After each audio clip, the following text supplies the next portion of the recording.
Hi, I'm Matt Schweitzer with Sloan Implement, and today we want to look at a combine and talk a little bit about wear items on a combine. Again, there's a lot of things to look at and to check on a combine. We're not by any means doing a full-blown inspection here, but some quick, easy things just by walking around the combine that we can look for and help us gauge what kind of condition our machine's in. So big thing on combines is obviously going to be belts. So this one, we can see a good example of a worn out belt. We've got some chunks missing here out of the outside rib. As well as on top here, we've circled some holes in the belt in between the ribs where they've worn through.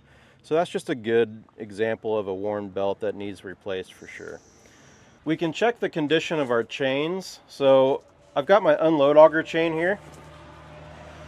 So again, this chain is actually fairly new, but we can look at how much adjustment we have left. So here I have quite a bit of thread showing yet on my adjustment, so I can adjust it quite a bit. But you know, if you're running out of threads, that chain's likely stretched about all you're gonna get. So just checking your adjustment bolts on your chains is a good way to gauge where you're at on your chain life.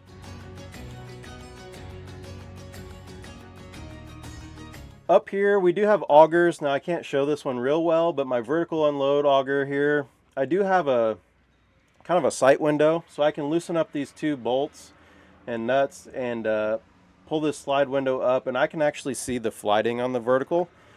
So I can check and see if that flighting's starting to get sharp, and then on the flat sides of the flighting I can see if I'm getting that ripple effect. Maybe they're starting to get thin. That might be a good indicator that your vertical unload is starting to show some wear. So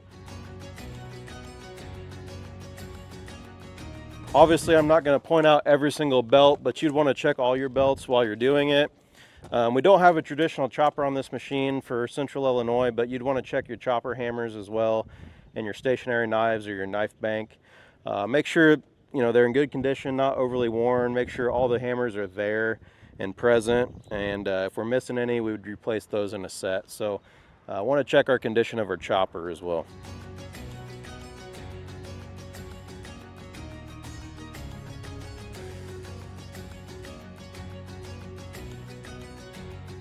Moving around to what I'm going to call the passenger side. A big thing on combines we want to inspect is these swing arms. So we have had issues where these bushings will wear out, and a lot of times just by looking at it you really can't tell. So if you stick we'll say a medium-sized pry bar behind this swing arm and kind of wiggle it, you can see if there's play between the bolt and the bushing. If you're seeing a lot of play and a lot of movement in that swing arm, that would be an indicator that these bushings are worn out, and we don't want to let that go because that can cause damage to our chaffer and our sieve on the inside if we let that go. So good thing to check. Again, just stick a pry bar behind there, just like checking a bearing, and we can check those and see what kind of shape those are in. So moving on around here, again, just quick items that are easy to check. On our tailings and clean grain elevators, we've got our chains, our paddle chains underneath. So big thing on those, again, with any chain is how much adjustment do I have left. So if we're running out of adjustment, obviously that would be an indication they might be getting worn out. We can also check the condition of our paddles. So on this one down here, we can kind of see a paddle sticking down. We want to check, are they still nice and flat, or are they getting cupped really bad on these paddles? And one kind of trick way to check all of them, in a safe manner, you can have someone kick the rotor on in slow speed and take a video of those paddles going around, and then play that video back to yourself in slow motion. That'll give you a nice clear picture of, do I have all the paddles, are they all in good shape, that kind of thing. If we start getting a chain that's worn out, probably a good time to replace sprockets, and while we're there, probably bearings as well. So something to think about there. Our chain here on our tailings, that is a high wear chain. Seems like we replace one of those about every year, every other year. So probably a good thing to check as well on chains, especially here, to make sure we don't have a worn out chain there. Moving to the front. Obviously, again, more chains here on the side. So again, we're checking to see how much adjustment do we have left. I don't even have a chain on this one, but how much adjustment do we have here? How much adjustment do we have on our feeder house?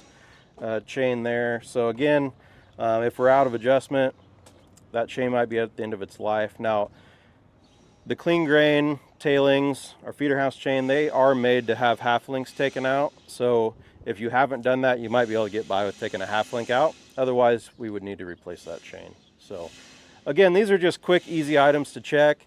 Obviously, other things like oil leaks, you know, tire condition, things like that would be things we'd want to take a look at. But those are just some quick things that stand out to you that are easy to find without tearing anything apart. So if any more questions, give us a call at Sloan Implement. Thank you.